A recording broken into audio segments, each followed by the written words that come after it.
Welcome to the Nerd Party.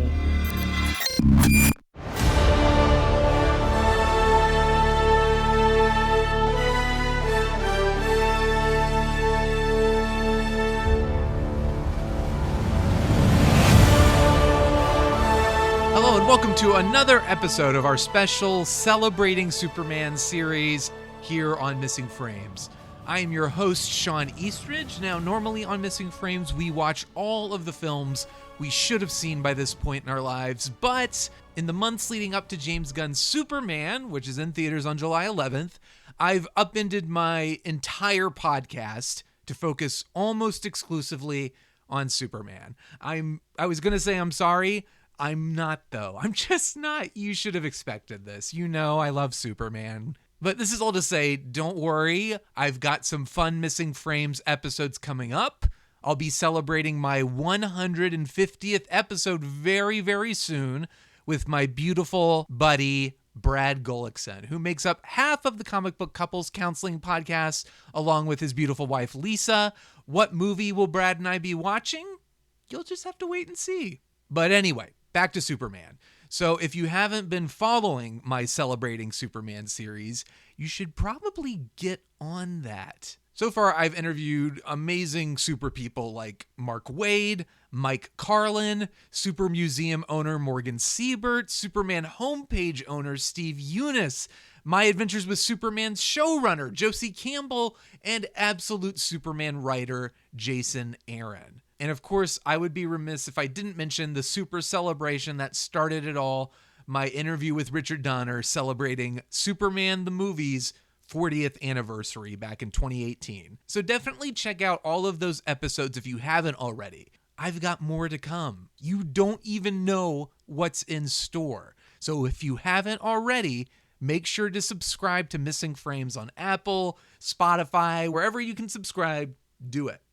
And if you like what you're hearing, share it with another super friend. The more super friends, the better. So on today's episode, I'm joined by two members of the Superman and Lois writing staff. We've got writer and executive story editor Juliana James and staff writer and all-around Superman expert extraordinaire Adam Mallinger. Now, if you're a Superman fan and you've been sleeping on Superman and Lois, I can't be seen with you. I'm sorry. Honestly, as of right now, this is the best live-action iteration of Superman since Donner's original film. I'm dead serious. Now, I know the competition is not steep. I know it sounds like I'm damning this series with faint praise, but I really mean that. I have so much love and admiration for what this creative team pulled off. The cast, the crew, everybody. It's seriously such a special show. I can't believe the level of quality it showed week after week, especially when you consider how low its budget was, the limited resources they had to work with. It honestly felt like we were getting a new Superman movie every week. It is really, really impressive. So if you haven't watched it, it's on Max right now, so you really don't have an excuse. You better get to it, and definitely get to it before you listen to this episode, which is full of spoilers for the series. But not only is this a great conversation for Superman and Lois fans, if you're an aspiring television writer or you're just curious about what it's like to be in the writer's room, this is for you. Like, Juliana and Adam were kind enough to share all kinds of cool behind the scenes tidbits about the series, but it's really cool. Like, for me, as somebody who would love to be a professional writer, I love getting their insights into the industry and specifically working on such an awesome show. Seriously, this was like one of my dream jobs, to work on a Superman TV show.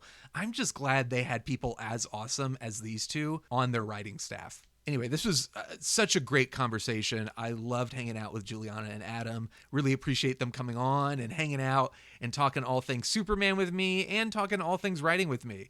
It was really, really fun. Okay, enough yammering. Let's go ahead and celebrate Superman with Adam and Juliana.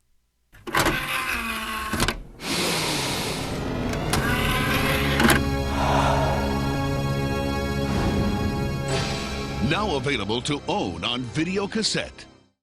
We finally all made it. We're here to talk about Superman and Lois, which just ended, much to my dismay. How are you two feeling, doing? It's bittersweet, but I mean, there's a new Superman coming down the pipeline, so like we won't be lonely for long. I was going to say, we were both on staff, for seasons 2 and 3, and I was a writer assistant for season 1, but we weren't on staff for season 4.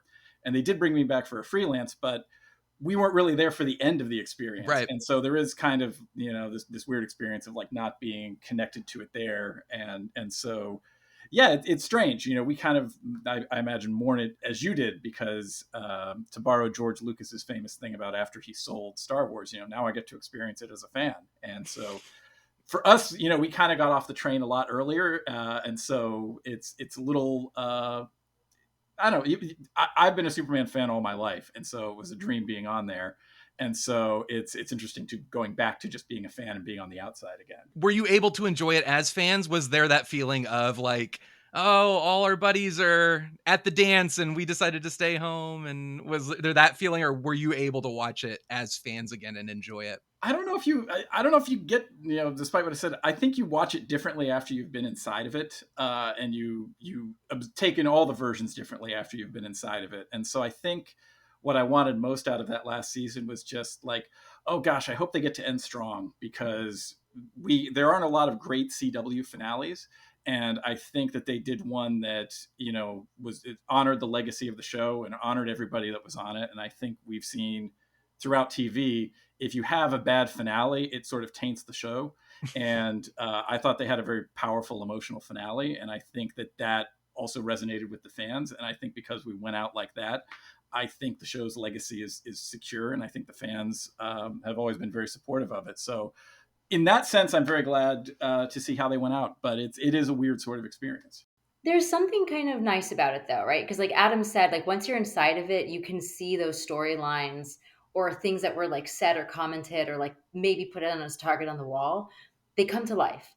And but you don't know how they're going to come to life. You don't know what's really going to happen. And the truth is it's like the room was smaller in season 4, but it was all the same people. And so it's people that like that we love and we had a lot of fun working with. So they brought it in for a beautiful landing. And I think the fans really responded to it, and it's such a big story to try to wrap up that like I can't think of anything that would be different. It was really well done. Yeah, as a fan watching it from the outside, I knew when the announcement came that there was that feeling that I'm sure you guys felt as well when all of a sudden it's like James Gunn's taking over. Oh, there's a big Superman movie coming out. What does that mean for Superman and Lois? And then the news that it's like, yeah, the show's coming to an end. There will be one more season at least to wrap it up. And seeing the finale, the season 3 finale at least, and knowing that you guys had pushed it into the territory of like, oh, they're going to do, if they're moving forward with season 4, they're going to do the death of Superman storyline. And like that was a major flex. And then to see it come together the way it did in season 4 was really, really nice. And I think that was my feeling is let's hope they go all out. The team did a wonderful job putting it all together. But let's talk about how you got involved. Adam, I'll start with you because you grew up a Superman fan. You were a massive fan as a kid. It was so funny. I'd been following you on Twitter for a little while because I just enjoyed your screenwriting advice and hearing your thoughts on film and writing in general. And at a certain point, once the show started airing, you switched to geeking out about Superman. And when I put the pieces together, I was like, is Adam writing Superman now? Has Adam been like maybe not a closet Superman fan, but it definitely went full blown Superman fan when the show started airing. Yeah, and it was known. I never, even before I took away the anonymity, I didn't pull my punches about being a giant Superman fan. You can go back to the blog and find me talking about the New 52 or writing tributes to Dan Jurgens or I was on another Superman podcast like 8 years ago talking about Lois and Clark as a guest. So that through line was there. But you're right, it did kind of go, to 11 once I was able to take the mask off and say, hey, I'm working on the new Superman show. I mean, I want to know how you got to that point. I'm going to tell the really short version of this because this could be a long podcast. I have been a Superman fan as long as I can remember. My first encounter was probably Superpowers, but the thing that made me a fan was when I was about 6 an aunt got me the John Byrne reboot, Man of Steel. And I had read a bunch of collections from the library too. So it wasn't my first encounter with Superman comics, but that was, the relaunch. That was starting from ground zero, and it was so different. And a lot of stuff reflected like what was in the Superman movies, which I loved. And so from that point on, I would get the new comics. Not all of them. It was about every third or every fourth issue up until the Exile storyline in 1989. And I remember buying that one and realizing that it was a serialized story because Superman is going away from the Earth, and it wasn't numbered like part 1 of 2 or whatever. Like, you didn't know when he was coming back. And so I was 9 at the time. And I remember telling my parents, like, I need to get every issue of this. And that was the start of going to Central City Comics every week, getting the latest Superman. And from that point on, I was getting every new Superman comic that came out and did not look back until about a year into the New 52 when I jumped off. So that's, 20 plus years of buying Superman. So, but if you're probing for what I consider my Superman, what is the holy text of Superman, it's pretty much that triangle era of Superman, which is the Roger Stern, Dan Jurgens, Jerry Ordway sort of era, and Christopher Reeve. Like, those are the two that I kind of put at the top of my Superman pyramid as far as my experience. And, I've certainly seen all of the other stuff, read a lot of the other stuff. But if you ask me, what's my Superman? That's my Superman. Juliana, were you a fan going into it? Well, life is really serendipitous. So for me, Superman, it's really emotional. There's something about it from my early childhood. I was probably 7 when my dad showed me the movies, and I loved them. And I think he liked that we could share that together quite a bit. And so we started watching The New Adventures of Lois and Clark every week as well. And he just kind of knew I was different and that I was probably going to go out into the world and do my own thing. So he was very pro Lois Lane. And he very much liked that I was like, I would rewatch the movies with him a ton of times. I was watching the show. I ended up reading more of the Supergirl comics, but it was something that I had a lot of affinity for and like an emotional connection to in that way. I remember going in for the meeting at Warner Brothers, and I kind of knew that there were a couple shows. They said that we're going to talk to you about a couple different shows. And so I walked in, I sat down, and he goes, those 2 shows went away. And the question they asked was perfect because they said, how do you feel about writing for Lois Lane? And I knew it. I knew it in my gut. I was like, oh, I have to get this. I have to get this. And I said it, I said it even like, because when they were wrapping up, I was like, listen, I got to write for Lois Lane, and that is going to be one of the greatest honors of my life. And I love Superman too. And I love Clark Kent and that love story that they have together and the journey that they go on. So to tell this chapter of what their relationship is like, it was a dream. It was a dream come true. Now, I can't pretend for a second that I'm the same kind of Superman fan that Adam is. No, but you are a Lois Lane. You Yes. are as close to as close as anyone I've ever met to being Lois Lane. Like, I've joked you are an expert in everything. And I've joked sometimes that, like, if you were to bring the Dead Sea Scrolls into the writer's room and we'd be arguing over the Dead Sea Scrolls, about 10 minutes later, you notice Juliana had walked out and gone into her office, and then she'd come back half an hour later and be like, okay, I've learned Aramaic. I'm going to translate this. Like, that is like my perception of you, is that you are an expert in everything. And if you aren't an expert, you make yourself an expert. And that feels very Lois Lane to me. That is very much by my father's design. Because, and very specifically, in the image of Lois Lane. So, Adam, what kicked you off as far as screenwriting is concerned? When did you start thinking about writing as a career? Writing was, probably, I always had an interest in film, and you can go into journals I had from kindergarten and I say, I want to be a film director. And there's no way I could have known what that meant, but I've traced what my thought process was probably, I wanted to make Star Wars, and I had a George Lucas biography. And so I knew that George Lucas was the guy who made Star Wars and he was a director. So I wanted to be George Lucas, ergo I want to be a film director. TV writing came out of that around the time when I was a teenager and I had access to the internet, and I was like every nerd looking up stuff about Star Trek. And Ron Moore, who was a co-executive producer on Deep Space Nine, would interact with the fans on AOL. And, sometimes you get silly fan questions like, when is Thomas Riker coming back? But there was a lot of like, so what's the deal? Where did the first duty come from? Where did this come from? And so he would explain what inspired stories, or what were the versions of the stories that almost came about and how they landed on what it was. And so that was definitely a big part of me seeing TV writing as something I wanted to do. And that also coincides with when I was getting into a lot more TV dramas that I was watching. ER, homicide, Law and Order. So there was a lot in that stew there. But the thing that I think really gave me the window into what was behind the scenes in TV was definitely Ron Moore. And then the Joss Whedon shows came along and the Greg Berlanti shows came along on the CW, and that pretty much cemented that was something I wanted to do. So Superman and Lois is very much the culmination of like everything back in my life that led to that moment, everything I was interested in. Juliana, was your experience similar to that as far as just like loving television and loving film and really wanting to get into it as a kid? Or did you like kind of grow into it as you got older? I guess yes and no. So I like, oh my gosh, you're going to learn a lot about me, Shawn. I had the most perfect father in the world. So when I kind of was done, like the Superman and Lois, or the New Adventures of Lois and Clark had wrapped up. And then I got really into the X-Files, like really, really into it. And we started watching that every week. And then I started just like really understanding the story and trying to predict the plots with him. And so he did this thing that was genius, which is he went online and bought the scripts from the episodes. So I could follow along because I would tape them on VHS and rewatch them. And he just planted that little seed. And then I started writing X-Files fan fiction. And then I started editing X-Files fan fiction. And I was super into it all through high school and just writing those kinds of stories. And sometimes they'd be scripts, sometimes they'd be prose. And I put it down. I put it down for about 10 years. And I actually started working, when I came out to LA, I started as a producer first. And I worked as an animation producer at Nickelodeon and DreamWorks Animation through my 20s. Was that something you wanted to do? Or was it something like, oh, this is available, let me just take advantage of the opportunity? Well, I ended up studying art history in school. So, which is all about telling the story in pictures, which is great for animation or highly, highly visible and like really theatrical productions like Superman or Star Trek, right? Because you're just doing world building and the visuals really matter. So I studied art history and I had a hunch that I'm like, I think I want to be a producer.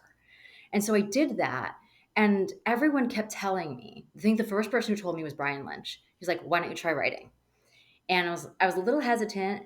And then the second person who told me ended up becoming my manager. And she's like, you don't talk like an executive. Let me know when you write. And then when I was 27, I started writing. And then at that point, it flowed like butter. And Hollywood can be a difficult place, but also a very welcoming place. And it worked out in that sense pretty smoothly. But the inspiration, going back to that well of like, where did I figure it out? When did I learn how to unpack a TV show? It's the X-Files. Yeah. X-Files it's one of the best. And were you writing specs at that time, or were you were you trying to I guess original specs, or were you pitching stuff for shows that already existed? By the time I'd started, the notion of having a spec sample had fallen out of fashion. So at that point, what you really have to do to break through and get signed is write an original. So, and I knew that just from having worked as a producer and an executive for so long, that I just sat down and was like, I'm writing an original. And then it worked. And then, and you write a second one and a third one, and you keep doing that. And you have to be smart about that, right? Because you want to be able to do what the old spec samples used to do, which was show you can do different genres. So my second one, I sat down and I'm like, I want to do this in the tone of Kurt Sutter. And it's about this black market antiquity dealer. And I'm like, I'm going to do this black market trade show, but in the tone of Kurt Sutter. And I ended up on Blood and Treasure, which has a completely different tone. But it showed them between my two samples, okay, one is this epic CW drama, which was really my first one. And the second one is this hard FX show. And they're like, okay, like she can swing, she can pivot. And I got lucky where the first show I worked on was also about antiquities. So they're like, and she knows the language of the lore. Right. Was that where you two met? Blood and Treasure? Yes. Yeah. So talk about meeting each other and kind of, Adam, I mean, you told me that you kind of, or when season 2 was rolling around, you sort of wanted to invite Juliana in. Well, I had very little to do with her ending up on Superman and Lois. I should say that. But we met on Blood and Treasure. I was there the first season. I'm going to interrupt you. He put in a very good word for me.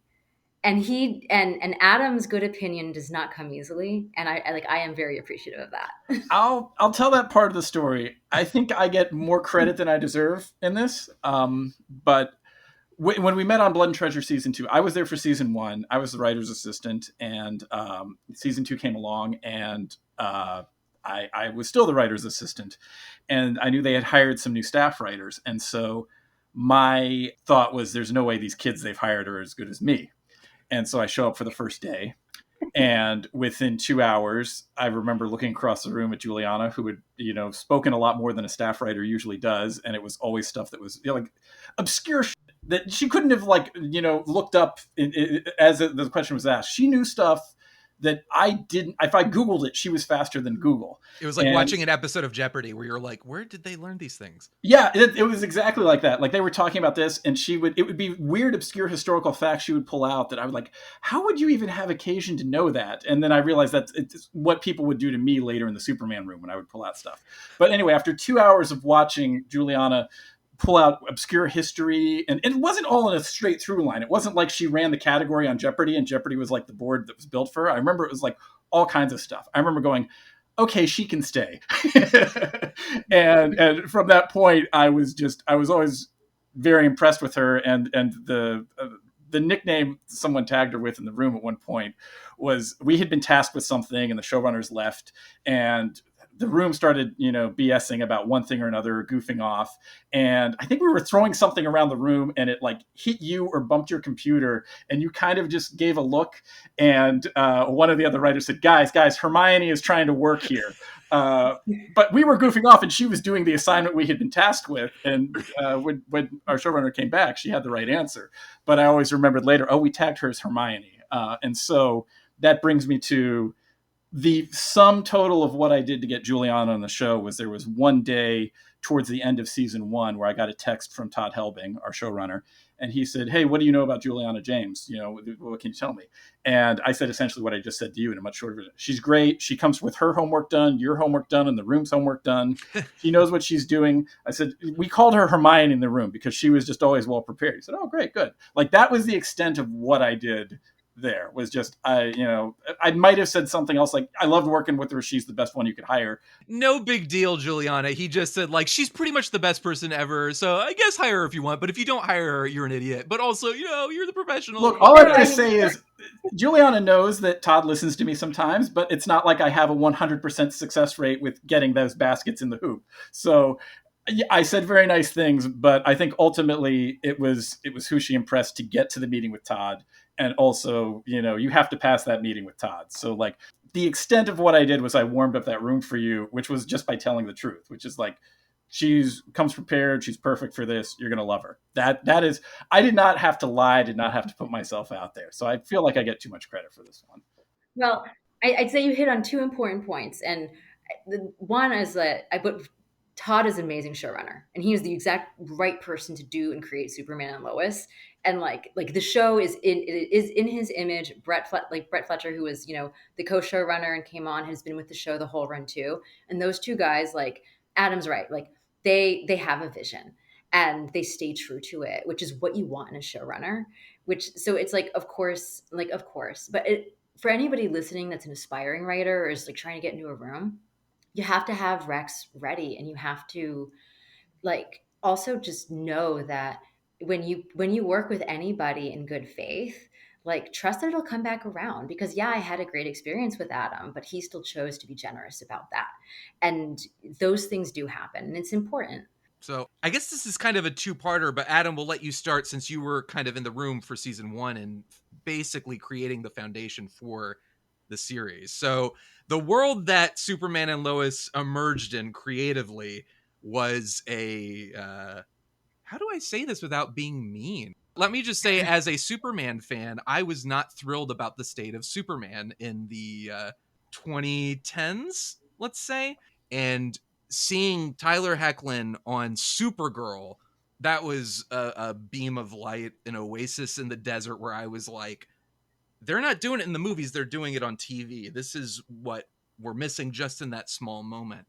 So this is kind of the world that Superman and Lois started to come into, that feeling of like, well, people really responded to that. And then when Bitsy came on, there was like, oh, maybe this could be something. And then as the show was starting to be developed, what those early creative conversations were like. Oh man. We wanted, that characterization had been established and we were all fans of that. We were pretty much empowered to kind of do what we wanted to do. And the first room, especially, it was a mini room. We didn't have some of the people who even joined us in season 1. And so I remember that the one of the first things Todd said is, this is a story about family. And that was going to inform everything that we did, that, and at one point, I think he said we were going to be about, 30% superhero, 70% personal. And they specifically mentioned Friday Night Lights as the touchstone, and that we were going to play Clark and Lois as Coach and Tammy.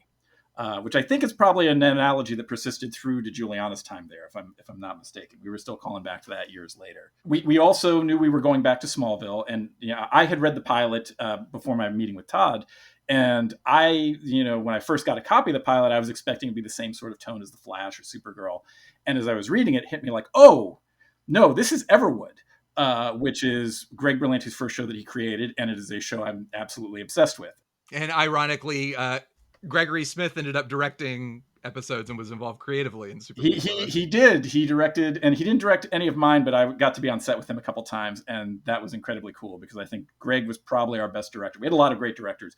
Greg was probably our best director, and he was our supervising producer. He was a supervising producer, yeah. So he was there to oversee the other directors too.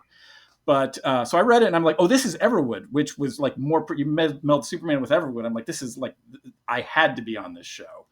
And so just a lot of our early conversations were just about, what are the family stories? Who are the kids? What are the conflicts of being a parent? What are the things that are going to threaten that, supernaturally? What are the things that are, the forces in town?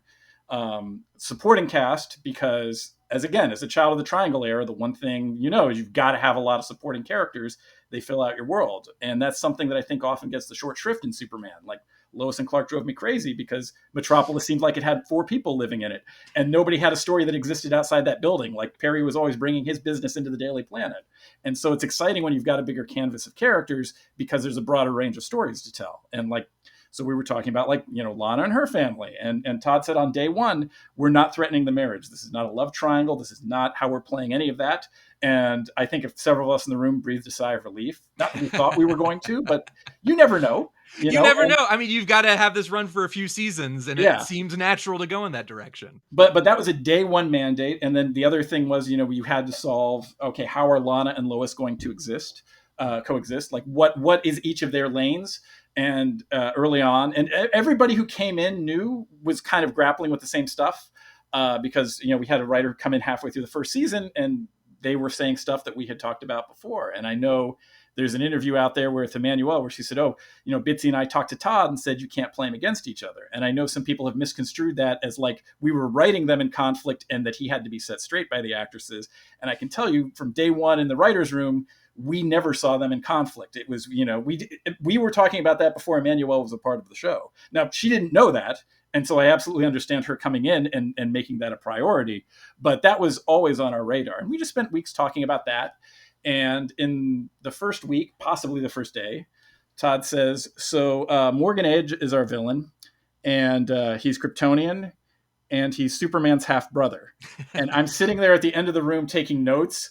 And I have a tiny aneurysm of right. Oh no. What's going on? Am I on the bad one? Hate this? Yeah. Infamously, there's the J.J. Abrams script where Lex Luthor was Kryptonian and everybody hated it. So I had that knee-jerk reaction, oh no. And then I'm like, calm down. That's like an episode 12, 13 revelation. By the time we get there, I'm sure we'll talk him out of this terrible idea. And by the time we got there, because we knew that's where we were going, we had built a show where the best possible thing for that season was that he is Superman's half brother. Right. And so that experience taught me one thing, which is sometimes my Superman expert brain needs to shut its mouth and trust the process, because there are ideas that didn't work that got weeded out. And the idea that my knee jerk was no turned out to be one of the biggest boons for the show. So yeah, there was a lot of talk over those first few weeks, figuring out who everybody was and figuring out how the two worlds of superhero and family were going to interact, how we were going to have the teen world be interesting.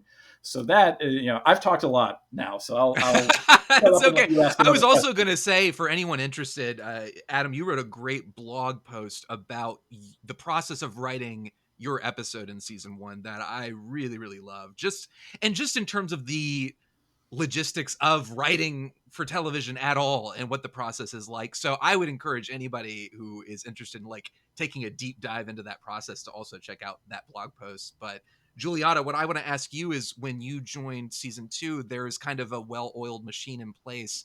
And as far as your experience goes, had you come into that kind of situation before where you were sort of being thrown into a group that had already established what the show is going to be, and then feeling sort of like trying to figure out your way through that world and bringing your own love of the characters into that and finding your voice in there? What's that like? Shawn, that is my karmic destiny. I've been on 4 series, and on every single one of them, I start either halfway through season 1 or season 2.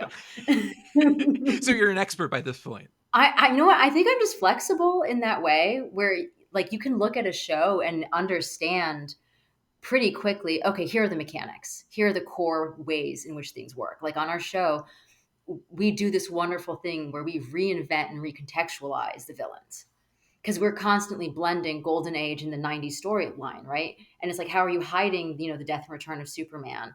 Well, you're gonna bring back some of the goons and some of the gangsters, and you're gonna mix the lore. But then by tying it back to family, which was something that like Todd and Brent always were like, no, focus on this. Remember, everything's connected, everything's connected. It gave it such purpose. And so suddenly a villain that's like a throwaway villain or like, like a one-off, they have a whole backstory. They have this whole intimate connection. And that was a lot of fun. And that actually gave me a lot of room to play with because yes, you have to understand where they came from, but then you also have to understand in this version of Superman with Superman and Lois, we're going to give them like a life. We're going to give them a desire. We're going to give them stakes. Like everybody that's going to do something bad, to them it makes sense. And that is the best kind of show to work on because it's motivated. Did you come into it feeling like the conversations between you and Todd were very focused on Lois Lane? What did you? I mean, listen, she's on the title, so they're always going to be focused on Lois Lane because she's a part of it. But at the same time, like it's a Superman show. Yeah. So at the end of the day, like even if you come in with something that is a strength, I'm not gonna lie. I stayed up reading comics. I Hermione. You have to do the homework. Right. You actually have to understand Superman. And I imagine in the world of writing and in the world of Hollywood, as you're working and doing stuff, you're not necessarily sitting down and getting a chance often to be a fan of different series. Were you aware of Superman and Lois and the reaction to it and how people were responding to it when you went into it? Like, did you know what you were going into, or was it something where when you got the job, then you were kind of like, I should, as you said, do your homework, go back, watch everything, and then get into it? Or was it something that you had slight interest in? I had seen the first 3 episodes when I had my round of interviews. So I knew that we were making a show that was going to like straddle between the two worlds of like really, really intense emotional stakes and then really, really high superhero stakes at the same time. And that really gave me the confidence to go into it, to be honest with you, because like you want to humanize everything. Because as a fan, you want those, like you want something to hold on to. You want to know why it matters to Clark. So going into it, I was like, okay, great. This is perfect. I'm excited to do this. And then there was a big like months break from when I interviewed from when season 2 actually started. At which point none of the episodes had aired, so I got scripts. And so, but then I know, like, well, those scripts aren't the final cut. A lot's going to change between a script and the finished episode. So I eventually got my hand on the cut of like the finale of season 1, but I don't think I had that walking in on day 1. I don't think season 1's finale had aired by the time we started season 2. I think we were still airing episodes as we assembled for season 2. And they're good about like, they'll give you, I think I'd gotten like director's cuts without like any effects put in, just so I wasn't too out of place. But at the same time, it's like, yeah, you have to do your homework. You have to take it seriously because they put so much effort into that season. Like you can't just walk in and be like, I'm going to pitch this random ass thing. Right. You can't do it. Yeah. So I mean, as a fan watching, I'm not a big TV person. I love TV, but for me, I was always obsessed with film, and TV kind of snuck into my heart. Like I'm a massive X-Files fan, but in general, television's problem for me was always like, it goes on and on and on past the point that the story should have ended. And then I'm like, well, I don't want to keep watching. And how many hours do I have to devote to this? I'm like the person who's 90 minutes, 2 hours, I'm good to go. And so in that mindset, my wife watches everything. I hadn't watched Arrow. I'd watched the first couple seasons of The Flash, and then I was like, I'm tapped out. No offense to anybody, I'm just bad with television. But one of the things I did notice about Superman and Lois, first of all, I was biased because I love Superman the most, but also like that cinematic feel. And as you said, Adam, reading the script and realizing, oh, this isn't going to be like kind of what the superhero verse on CW is. Like, this is going to be the Arrowverse. Like, this is something unique and different. And it felt more cinematic and it felt more emotionally driven than some of those other series had been. No offense to those shows, which were great in their own way, but I've just been rewatching Superman and Lois for the first time since it aired.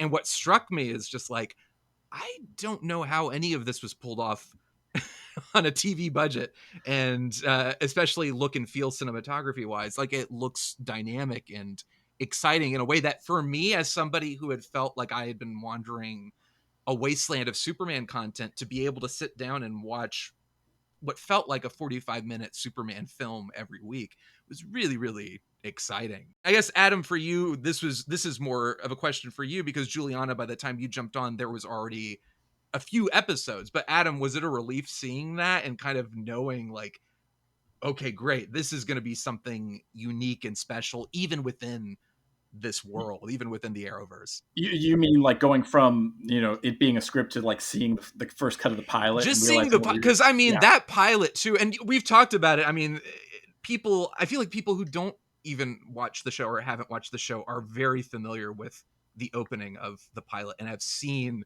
the Flesher outfit that Tyler wears in that opening. But I remember watching that and feeling like, oh, they've nailed it. But what was that like, finally getting to see that come to life? Well, the first time we watched the first cut of the pilot, it was wild because it was even more like a movie than I had imagined. At that point, we were writing so far ahead that I was writing episode 10 while we were finishing shooting the pilot. And then we ended up rewriting most of the season, as we were shooting. But I don't think I knew it was emotional. I knew it was going to be very focused on the families. I did not expect it to come off as I don't know a way to say this without sounding like I'm being a snob. It felt more like a streaming show or a cable show than what we were used to seeing on the CW. Which and a lot of my favorite shows are on the CW, so I'm not trying to diss them. Yeah. But like the feel and the vibe of it was more of like a cool indie show, and which was different. There were it would take a beat. It wasn't action. The Fleischer thing was one of my big fumbles in the room, because there was an original version of episode 5 that was going to lead to Superman digging out his old costume. And that was the first time we had talked about his old suit. And Todd turns to me and says, "Oh, if we're putting him in an old suit, what should that be, Adam? Well, it should be a tribute." Like, and he turns to me, the expert says, "Which one do you think?" And I say he should dress in Christopher Reeve's outfit. And Max Kronik, our writer's PA, who then went on to write several episodes, said, "No, it's got to be the Fleischer suit. It's the Fleischer suit. It's this." And he pulls it up. And damn if Max was not right. And so then, because the pilot had been written with a flashback already, when we were doing rewrites, Todd obviously went back and rewrote it to conform to put him in the suit that we had said he was going to be in episode 5. And so that moment right there that got memed to hell was there because of our writer's PA, Max Kronik. And that's also the value of letting your assistant speak in the room, because nobody else in the room would have come up with that.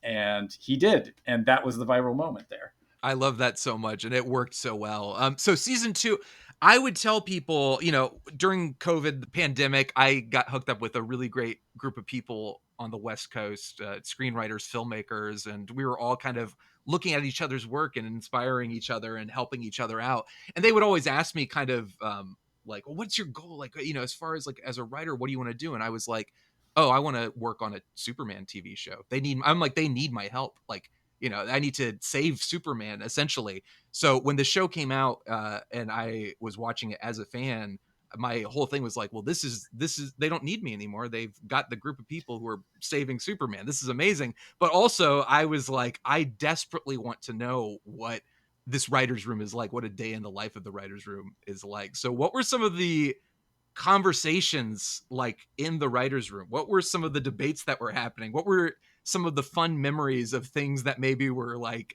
the most controversial conversations and things that maybe got shut down in the room, or worse, as you said, Adam, you were thinking Christopher Reeve, and then Flesher turned out to be the way to go. Were there other moments like that where you suddenly were like, wow, I was wrong? I can think of two especially memorable, well, three, but two memorable writing room moments that Juliana might come up with. If I said sock, Juliana, would you have the same visceral reaction that like Mike Narducci and Jay and Max have? Oh yeah, yeah, I remember that. But really, the dirty word you're looking for is portal. Portal, yeah. So when you're doing these kinds of shows with this weird science fiction stuff and this techno babble, you'll spend hours arguing over metaphysics that isn't real and that you can make up at will anyway. But you'll find yourself debating it as if it has like a real scientific principle behind it. And so we were talking about the world. Star Trek, what we dream and what we put on the screen becomes our reality. And I'm just going to point out that Stanley Kubrick basically created the iPad. Go on. You have a point, and yes, I know that as on Star Trek, I know that it actually means something when you say you modulate the main deflector dish to create a static warp shell, thereby separating time from anti-time, and then collapsing the anomaly. This is basically what the writer's room is. Like just keep going. I'm just if you get us going, this is the other one. There was one day where it was like half the writer's room was there, and I can't remember what the task was before us. But for some reason, you and I, Juliana, we were sitting facing each other, which is unusual. We weren't usually doing that. And I remember you said something, and then I countered with, well, what about this?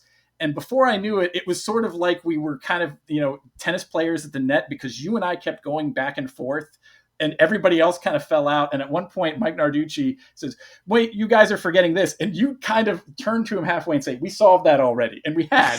But like you and me, like back and forth in the room, solving it. And I think at a certain point it became like daring, like how quickly can we fire answers back and forth to each other and not drop the ball on this? So that is one I always remember. But the sock thing, I'll explain. So we're arguing over how, what's her face? Allie is Bizarro. going to pull. How does Bizarro World work? Yeah. How do we pull our worlds together? And the idea is, like, what does it mean that the world's merging? Because you can't just say they merge. How are they overlapping? And someone eventually came around to this analogy of like, well, it's like if you have two socks that are separate and then you start darning them up and rolling them together, like they merge at the point where it's there. And so we would go on with this analogy for 30 minutes. And then inevitably somebody new would arrive in the room. Like I think it was usually Rena. And we would explain to Rena, okay, here's what we're doing. And in explaining it, whoever explains it, then someone jumps in and goes, no, that's not it. You got it wrong. You have it wrong. It's this. And that person would explain it. And someone would say, oh, I thought I understood it, but that's what I thought it wasn't. And you would just tear your hair out because you'd spend all afternoon arguing about what really is going to end up on screen is just the two worlds merging. Right. That was the product of like, because then Todd would come in and Todd would say, what this makes me think of? The moment in Ghostbusters when they're explaining the Twinkie, and then later, like, tell them about the Twinkie. What about the Twinkie? That's what I'm pretend I don't know anything about metallurgy or science. Right. Exactly. You would end up with those debates, and you could tell from when the normies would start checking out when maybe we were getting too much into the weeds here, that's one regular thing that would happen in the room. And then the other thing I remember is sometimes I'd be working in my office on a script and there'd be an argument down the hall about some continuity point. I remember once or twice shouting the answer and getting a laugh, like I can't remember what it was, but here's the story I should tell. We were debating one day if when you shoot a bullet at Superman, if his aura absorbs it and it falls, or if it bounces and he has to be worried about innocent bystanders. And, there were merits to all of that. And I, deciding to look like a big shot, was like, well, guys, why don't I just text Dan Jurgens and ask him? Like, he's written Superman longer than anybody else. I'll just text Dan. And I should say my position was, I think his aura absorbs it. You shoot it, it's going to fall there because he doesn't have to worry about bullets bouncing. And so I texted Dan. And thinking I was going to phone a friend, and I phoned someone who stabbed me in the back because he said, no, it doesn't. He doesn't absorb it; it bounces. I always think that when Superman does it, he takes that into account and he sort of twists his body, to make sure it doesn't hit anybody. And I was like, well, thank you very much. I mean, still a nice flex to have, even though it backfired horribly and ruined well, Dan. Life. By that point, I had called. Dan did me a couple really nice favors in season 1. Because I was campaigning to do Metropolis Mailbag, one of his stories is an episode, I got copies of that comic issue, that Christmas story, and I sent them to Dan and I asked him to sign and personalize them to the entire writing staff and the assistants. And so then I sent that to them over Christmas and didn't tell them that this gift was coming, and also included a note so they understood that, like, this is the guy who's written more Superman than anybody alive, and there's only one guy who's drawn more Superman than him. Yeah, so they knew who Dan was by then. And then he did me that favor of doing it again when I went to set. I had him sign issues that I gave out as gifts to the cast. And I will tell you, that is a great icebreaker, because we were shooting the party in 205. It was a quinceanera. And so it was the day we had everybody there. And so I'm arriving before them and I said, can you just distribute to their trailers? And while I had met most of them beforehand, you don't really get a chance to talk to them. And so that day, as everybody came, each person came to set, they all came, thank you so much. Oh, that was so sweet, blah, blah, blah. It was like the absolute icebreaker. So I would say to any staff writers going to set for the first time, bring gifts. Yeah, bring Superman comics. Bring Superman comics. Even if it's not Superman related at all, just bring a Superman comic. Bring Superman comics. But Juliana, what do you remember? What would you recall most from some of the writers' room debates? I mean, I remember all of it. It's hard, but like they all kind of like mush together at the same time, because you have these big discussions like Lana finding out about Superman's identity. And what does that mean? And, how, like, even going back to like the way she was reacting to Lois being there. And those are, discussions that go on for days, but you're pulling from like the real, like, oh, we're dripping sweat and like we can't wait for Todd to come into the room and just tell us. And he did. He like immediately nipped it and was like, yo, it's going to be this. And he just put his hands together. Yeah. That ended the merge discussion. It's like, oh, he and the SFX team, or the visual effects team, they figured it out. And after like a day and a half of trying to sort that. I think for me, I always loved tracking the logic of how Jordan was coming into his powers, because even then we would have to like catch ourselves and backtrack and kind of being like, okay, well, like could he get shot in this moment? Like where's the danger threshold? Like, because his powers didn't come in all at once. But then you stop and you're like, oh no, wait, we sent up into space. He'll be fine. Yeah. Well, and you also have to remember what happens, and this happens on every show, but it happened in a more extreme way on ours, is, when the story leaves the room, sometimes in the scripting and the rewriting of the drafts, stuff changes in a massive way than it was in the room. And sometimes that script hasn't hit you yet, but the showrunner or the individual writer knows, oh, hey, this whole subplot has changed to this, because once we got into the draft, that didn't work. And so, yeah, every now and then you would think you were going down a certain path, and then, someone would come in and say, oh, by the way, in my episode, this now happens. And so you would have to readjust based on that. My other thing that I take from the writer's room is Mike Narducci, who's our co-EP and who often ran the room, is better at that job than anybody else I have ever seen. Because we would talk like, for 2-3 hours about, in kind of scattered discussion.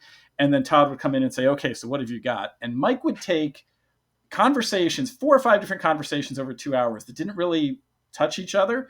And he would pitch Todd an episode that synthesized everything we had talked about, the best version of it, but he weaved it into a story where there was it's like when the South Park guys talk about story, you Right. don't want an and between scenes, you want but and therefore. And so he would take our story discussions and he would take our plot discussions and he would turn them into a story. And that is a skill that I'm like, okay, if I'm ever running a room, Mike Narducci is the guy I'm imitating, because he is operating on a different level in terms of knowing how to get the best out of people talking about all of this stuff. I will say the one I remembered, like in terms of, okay, because when I say like, I don't know how to pick, I cannot overestimate how many multiverse storylines you go through and how many versions and villains and things that you're going to do that like within a week they're gone. And you're like, and it's stale, I'm tired of that. Or like, no, it's not going to fit. And so you move on and you let it go, because the new answer is the right answer. But there was this one storyline that we were working on with Mike, with Kilgrave, that I loved. And it was very, very early days in the season. And we spent days on this Kilgrave thing. And there were going to be these missing people. They were genetically engineering people. And, it presents like, oh, are they trying to make super mutants? And they're like, no, something even more dark and sinister is happening. And that was going to dovetail with the cancer plot. Broke it out, had it all worked out down to the sets and the villains and like really, really like ironed this thing out. And then, you're looking at it and the next day you realize none of this works anymore. Yeah. But there is fun and joy in the multiverse where like you could have made an entire separate series out of the storylines that didn't actually happen. Yeah. Right.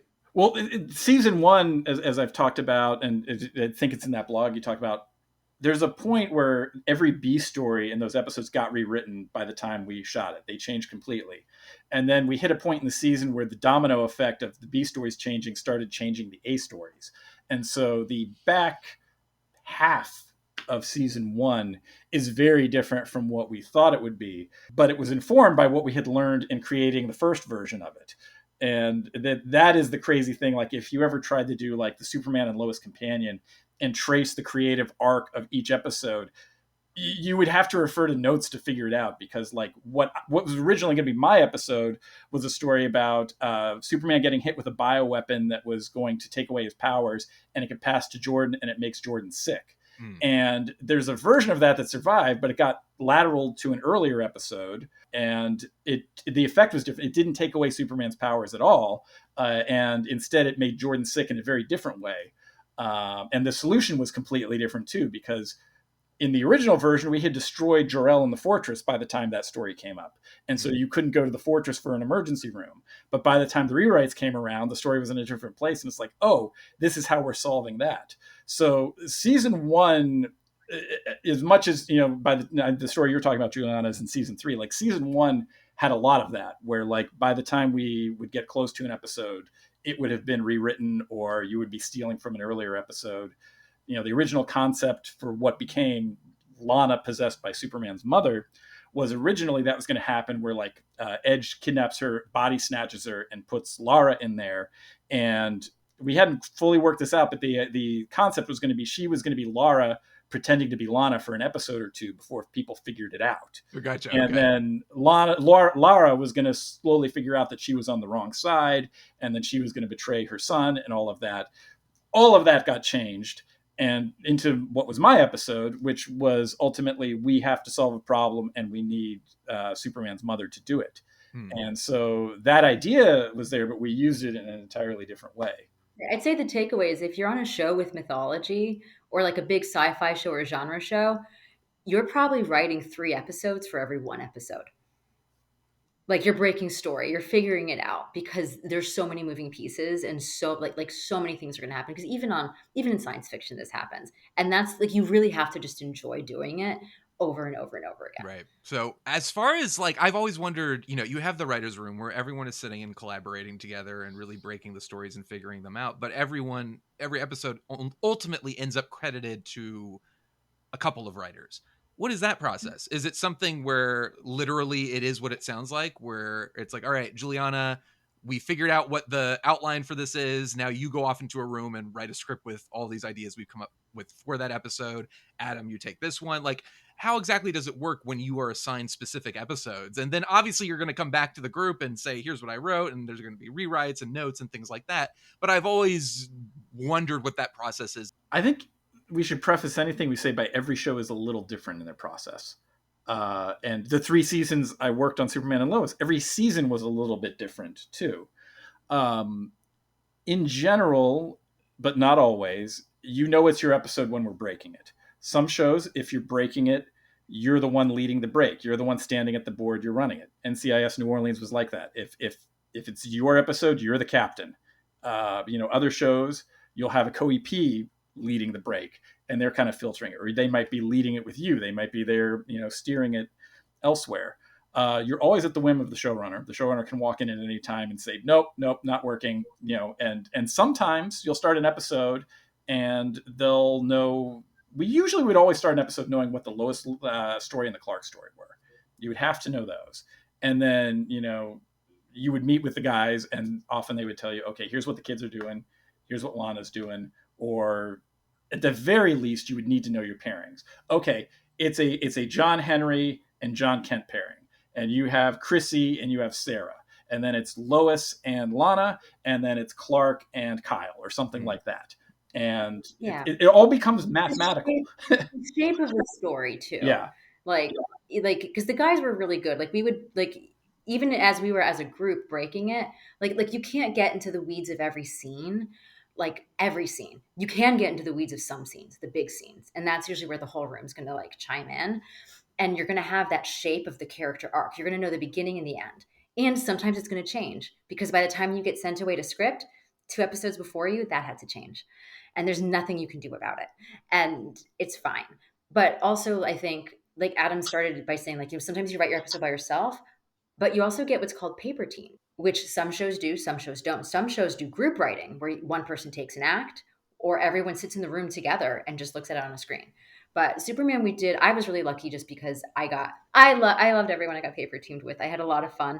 I'm still like really great friends with on my first episode, I was paper teamed with Katie Aldrin, and we're still great friends. And we had the best time. And her husband, Sam, was co-EP on The Flash. So she knew everything about Arrowverse. And sometimes it's a great experience. I got lucky, I had great experiences. Sometimes it's kind of cold and you're just like you're just trying to make it work with someone you just met. And that's okay too. But I think it's good to mention that like every season was different because also the shape and the size of the room changed on Superman. Yeah. And I got teamed with one of my idols on Superman and Lois. I got teamed with Rita Moon. And so like that was, I've never told this story publicly. I would go into the office during season 2 because we were Zooming. And so a lot of people stayed home. I lived 10 minutes from the office. I would go in because Todd would go in. And so there was always, a long lunch break. And usually I'd get to have lunch with him. It's just, extra face time. And often when he was on the phone, he would have the door closed to his office. And the doors were thick enough you couldn't hear anything. There was one point I still had yet to have my episode assigned in season 2. And just as I'm walking past the door, I hear, no, I haven't told him, but he'll be fine. I'll tell him he's paired with Rena and he'll be ecstatic. And I'm like, he has to be talking about me. And so then I had to look very surprised a half hour later when he comes in, he says, so 205, you're not doing it solo. You're doing it with Rena. And I was like, yes, because Rena had worked on Dawson's Creek with Greg, and she was the showrunner of Everwood the last couple of years, which, as we've established, is one of my favorite shows. So I was like, instant fanboy when she came in. I think day one, it was like, oh, Juliana, good to see you. And then Rena walked in. I'm like, goodbye, hang on. I got to go say hi. True story. True story. Yes. So getting to work with Rena was great because she had more experience, honestly, than anybody else in the staff. But in working with her, she always treated me like a peer. And she had just such quiet, like, confidence in what we were doing and like never made me feel like, she never played the card of like, I've been doing this a million times and you don't know what you're talking about. There was one time when we had written our story area and I said to her, I mean, I'm looking at this and it's great. It's just the one thing I'm worried about is like that we have too much story. Like so much has to happen at the quinceanera. I'm worried that's like more than half the episode. Like you've got 2 acts and they're the acts that are shorter and they're going to be the longest acts. And she just looked at me and said, Adam, I've got this. I've done it before. Like not in like a snarky way, but just kind of like a, it'll be I'm okay. Not conveying it right, but it was one of those things where I'm like, oh wow, yeah, you could have been a real jerk or just said, put off. But she was just, I think she was bemused by me. That's awesome. Oh my God, what are we going to do? And a number of times in writing that, it was great. I learned a lot from just the way she, led me through the process and the kinds of notes she would give. Because we had written on our show, you also didn't turn in complete drafts. You would write 2 acts and you turn it in, and they would give you notes and you go further. So she and I split up ours, and I wrote one act and she wrote the other. And in writing it, we had started our story with Lois and Clark working together because we were trying to have a story where they, were working together throughout. And we kept having Superman go off to do Superman business. So it's like they would have a scene together and then he'd go do Superman business. And then Lois would do something and he'd come back and be like, so what's going on? And then he would have to go off again. Mm-hmm. And so I realized in writing my act that like, we have a problem here. They should just be on separate tracks because it's very zigzaggy. And, she, unbeknownst to me, she figured out the same problem too. So we're getting on a call and I'm like, all right, what do you think we should do? Well, she says, the thing about this, and she says exactly what I expected. And I said, so we got to rewrite it, right? Like we tell them it doesn't work. And she's like, no, this is how TV works, Adam. You were sent off to write this. We were sent off to write this. We have to give them what we were sent off to write. And if it doesn't work, they're going to see that and they're going to tell us the exact solution we know we have to do, which is that we split them. I'm like, well, what if they don't? She's like, well, we worry about that then. But here is what is in front of us right now. This is what we were assigned to do. So I'm like, because I was ready to say, we got to tell them it doesn't work. And she's like, no, you give them what they said they wanted so that they can see you made your best effort. And then when they see it, they will decide what to do. And that was like, oh, okay. Like it shouldn't be a revelation, but it's like, of course, if I'm the showrunner, I've sent these people off to do this. I want that, I need to see that. I just don't need them to say, nope, I've decided. And as anyone who creates or writes, sometimes you do need to see that version of it and realize, oh, that doesn't work. I think what it was that Rena was conveying to me is like, I wasn't going to get in trouble for doing what I was told. Right. And that there's a process, and that, you defer to experience on that, and so she was really great at kind of like playing those subtleties and kind of educating me in like the politics of writing. And I was over the moon when I got assigned her. Like, I was floating on air. I hope I get to work with her again. I think one thing I will definitely say about The Room, we had amazing producers. And so, like, because paper teaming people, it's like, it's an arranged marriage. And I mean, Katie's one of my best friends. The other episode I paper teamed with was with Christy Korzik. She was one of our co-EPs. And it was the exact same thing. She was like, study the pages, learn how they format it. Honestly, I should have done it more. But like, it was it was a fun room. And I think it has to be because the show has like so much heart to it that you can't have the wrong attitude and make a show that has that much feeling behind it. It just doesn't happen.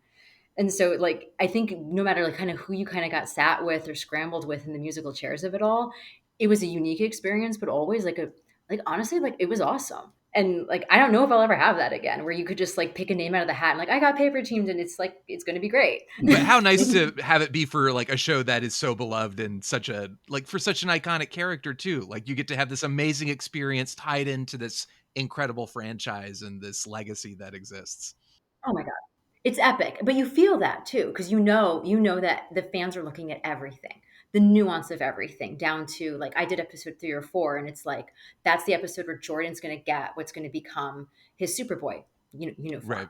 And it's like looking at all of them and picking them and trying to figure out, okay, like, there's this one aesthetic that might exist in the DC universe, but let's make it specific to our world. And let's give this to General Lane. And let's let this be something that's specific to the Lane family that's now going to become a part of the Superman or Superboy costume. And that is something that like only this show did. Like, honestly, I have to say, just taking things that are existing in the DC universe and then pulling it through and being like, but where is it about that legacy? Where is it about where you come from? Like, if you can put that into the storyline, then you did something right. Well, I was going to ask about that in general, what you were talking about, Juliana, and kind of pleasing the fans and getting to those big crowd pleasing moments. Because you wrote an episode that I think has, I think one of the best. I mean, there's so many great moments in this show that I think will continue to go down, and as time goes on, will be elevated as like, these are some of the best Superman moments in the character's history, that's impressive. I mean, you should pat yourselves on the back for that. The entire team should. But like, I think that diner scene in season 3, which is kind of like mirrors the Superman 2 diner scene. Correct. You got to write that episode, and that's something that I have seen constantly on Superman message boards, on Reddit, on Twitter, everywhere, and just moments like that. But what was it like breaking that episode and then being tasked to write it? And did you guys feel that that was going to be a special moment for fans to watch and for the series?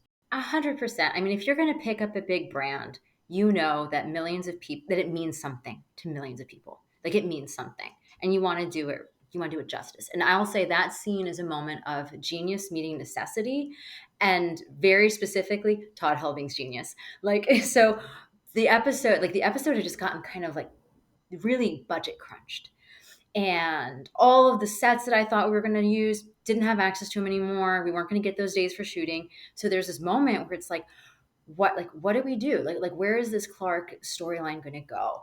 And Todd just like, I got it.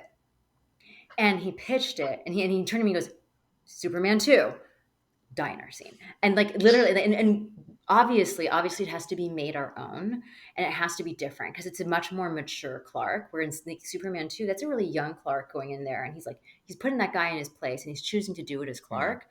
But it's a very young motivation. Yeah, and in your show too, like Clark in the movies, and this is somebody who I think Donner's film is one of the greatest films ever, not just in the genre, but of all time. I've seen it so many times. You don't even... Exactly. Yeah. So I understand this comes from a place of love, but like, it's not the most nuanced, layered portrayal of Clark Kent. We still immediately stopped talking and watched the scene 3 times in a row. Right. So, but like, so it's a different world. It's a Clark who we've been with him for a couple seasons.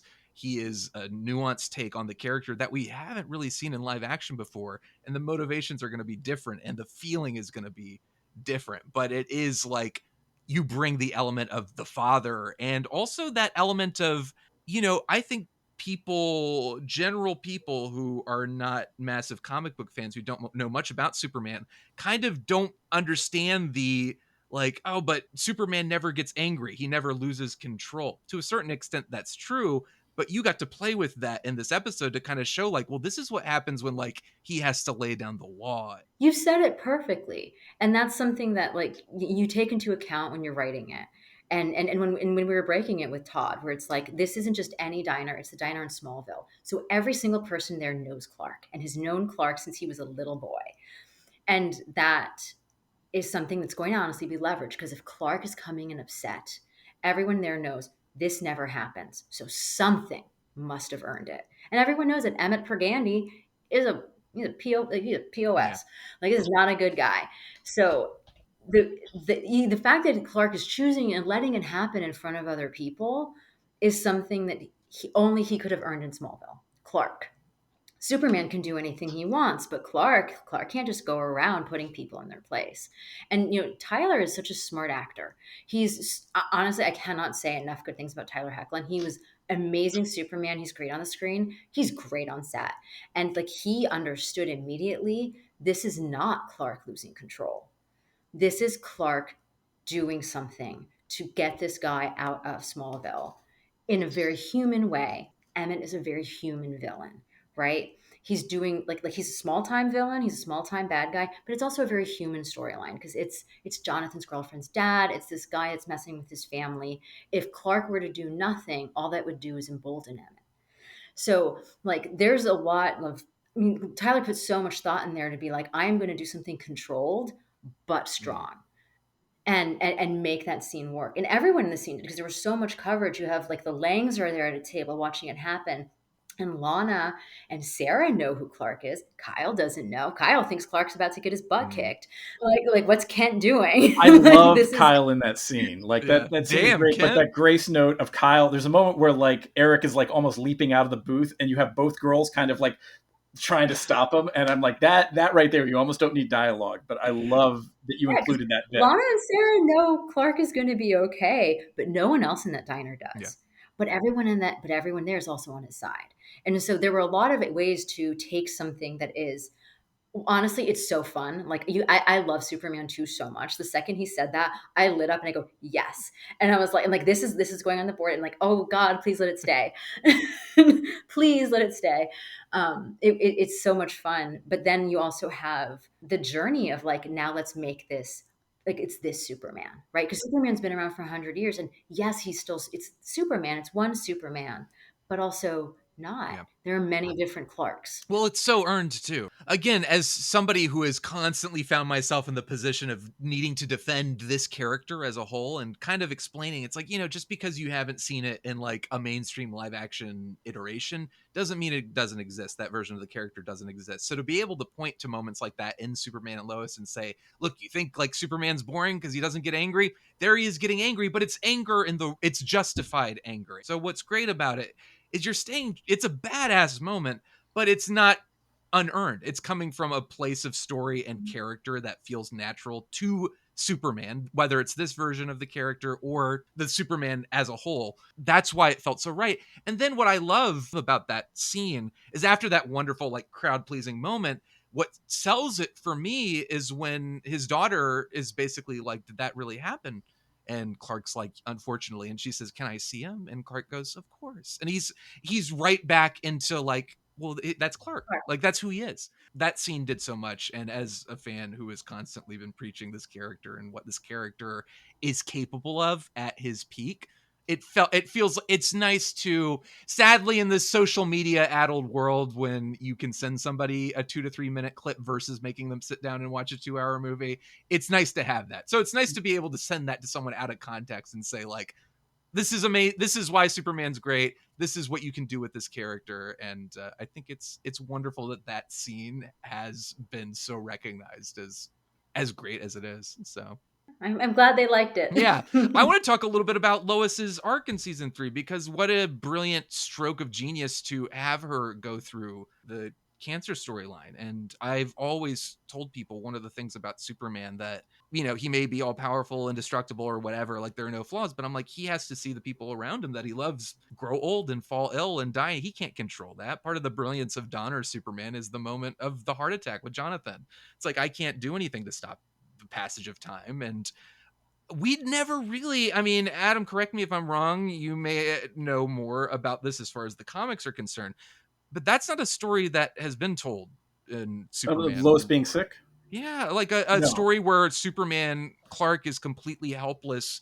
I have to take care of this person who's the love of my life, and all I can do is be there for them. It's not something I can punch away. It's not something I can save. So I like, when that decision was made, I imagine going into season 3, that was one of the big things you knew about. But as far as the nuance and figuring out how those beats would interact with maybe the bigger superhero moments, and bringing, kind of interweaving the very human story of Lois's cancer struggles with the bigger moments, like what were those conversations like, and just figuring that out?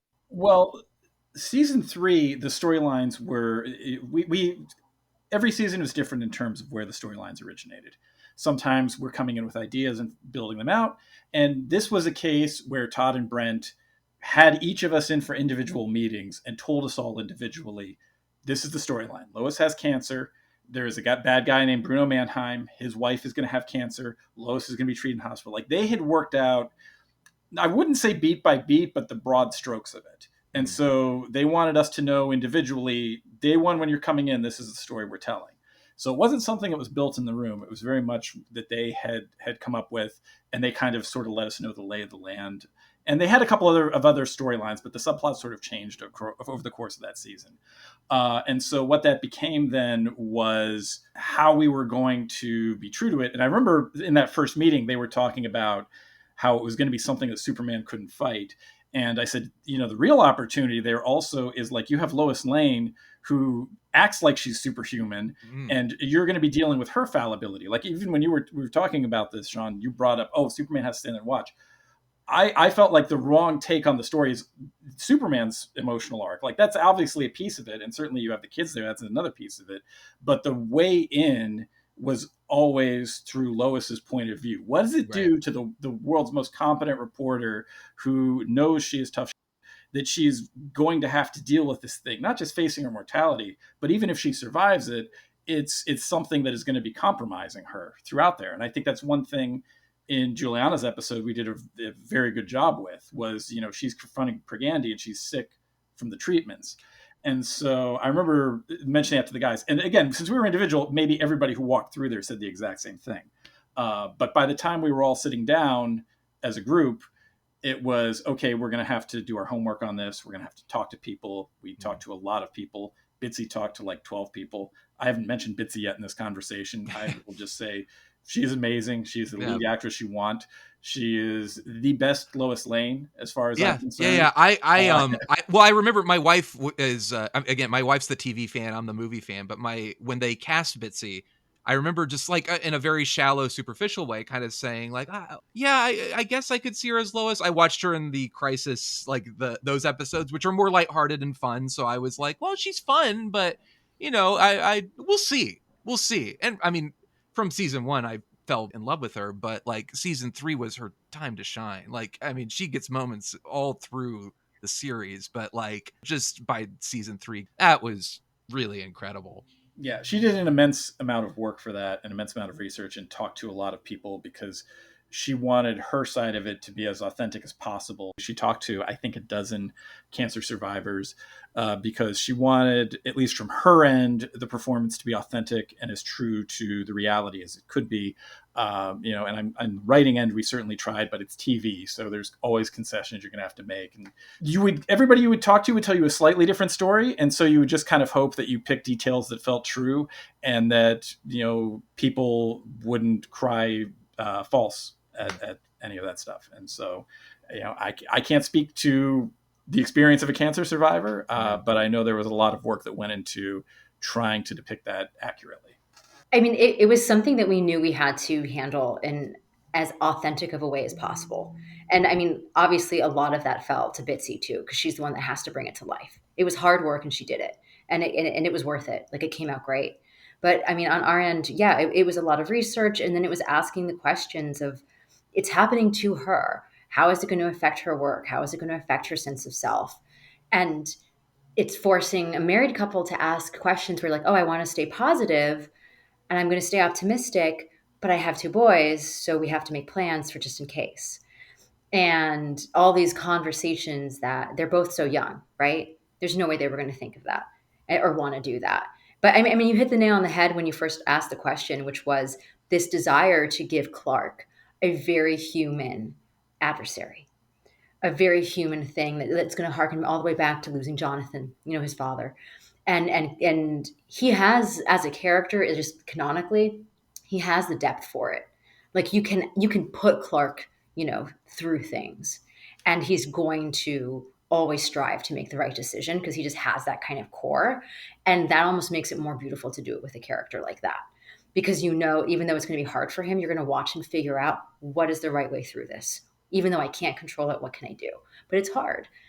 Are there moments I know, like, you were not able to be involved in season 4, sadly, but going into season 4, watching it as fans, were there moments that stood out to you, just being able to enjoy it from that perspective without kind of the stress of being emotionally involved as writers and creators? But there are moments you want to give shout outs to for season 4. I will shout out to the one thing of mine that ended up in season 4 in my freelance episode was that I came in and they had figured out most of the storylines for that episode, which was 405. It's the one with Lex's daughter.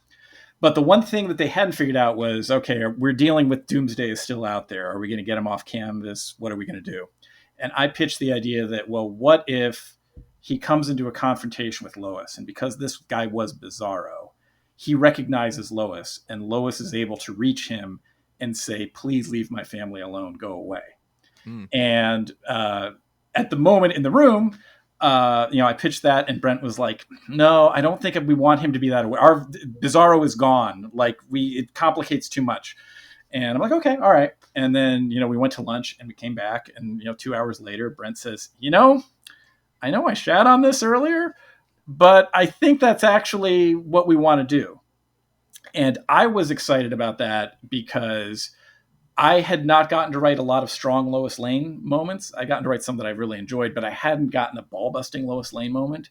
And so to know that what I added to the canon was Lois Lane staring down Doomsday and defeating Doomsday when at that point in the series, Superman hadn't even beaten him, that was a pretty good moment. I was really glad to do that and to give Bitsy that moment. And it was rewritten a little bit in the script because you're a freelancer, you get rewritten a lot. Like, I didn't have her giving that speech. I assume the guys wrote it because originally the thought was we don't want to see her talking to him too much because it's going to look goofy. So I wrote a version that was a little more ambiguous where you didn't know, and then she came back and explained it. So when I saw what they did and that she actually did get to speak, I thought that Bitsy did a wonderful job, and you're not thinking for a moment about the strangeness of her talking to a visual effect. So that, and then I thought in the finale, it was cool. I like the penultimate act where you're at the wedding and you get to see everybody a year later, and you see that things have turned out all right. And also the Superman Lex fight was pretty badass in there. That's great. Juliana, what about you? I mean, listen, there were many badass moments. Like, there was a lot in there, but I am sentimental, and I will say one of my favorite characters to write for was General Lane. I got a lot of him in season 2 because of the Lois storyline with her sister Lucy, and I like the irony of kind of what goes into the wrapping up of his story and how that plays into, like, bringing him back and doing that. And for me, even though it's not the flashiest scene, it's tied up with a bow, and it's doing something important to a character that, to me, canonically, and for our world, right? Because we're in Smallville, but we don't have the Kents. We have General Lane, and so, like, losing him is, like, for me, it's a big deal, especially because Dylan was such an amazing actor. So seeing how that all played out was just fun.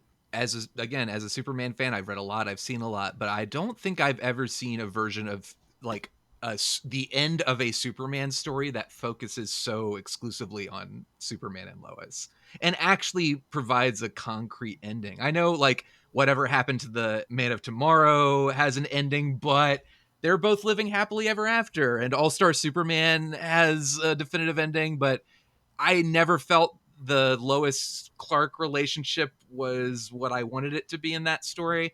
So to see a version of a definitive Superman ending that gives you that kind of like, it could have been the corny like, oh, and you were there and you were there, everyone in the afterlife, we're all here together. But the way it's played, the way it's written, and the way it's shot, was so moving. And as I was watching it, I was talking to my wife. I was like, that was a great ending, not only for the series, but like as a Superman fan, that was an incredibly satisfying ending for this character. As far as like, you guys swung for the stands a lot of times, and more often than not, I'd say like 90% of the time, like you hit the ball and you like hit it all the way out there. And that was one of those moments where like as the series was wrapped up, it just felt like everything was done so beautifully. And Well, when I came back to do 405 with them, the one thing I told the guys was, I don't know if you know this, but you are one of the only people who's ever gotten to write a real ending for Superman. And they were like, what? No, that can't be right. I'm like, no, look,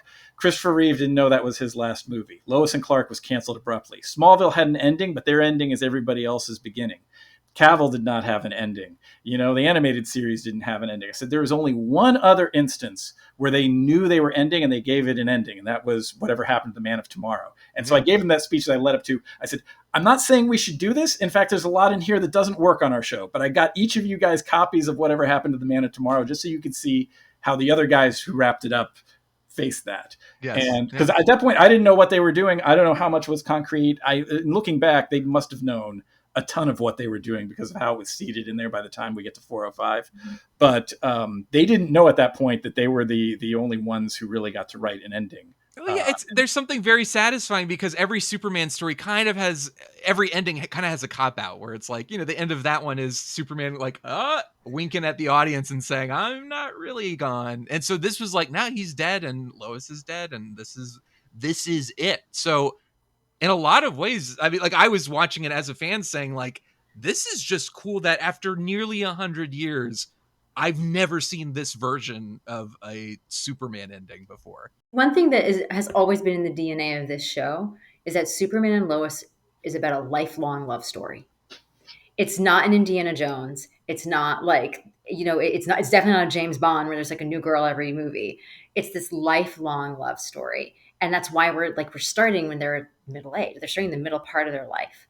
So there is something very beautiful that, like, I understand the desire, the impulse to be like, that's the button, is that no matter what, it's still about them. And I think ultimately, of course, I'm excited for James Gunn's Superman. Who could not be as a Superman fan? But at the same time, I was like, I don't want Superman and Lois to get lost in the fray of this excitement for this amazing giant movie.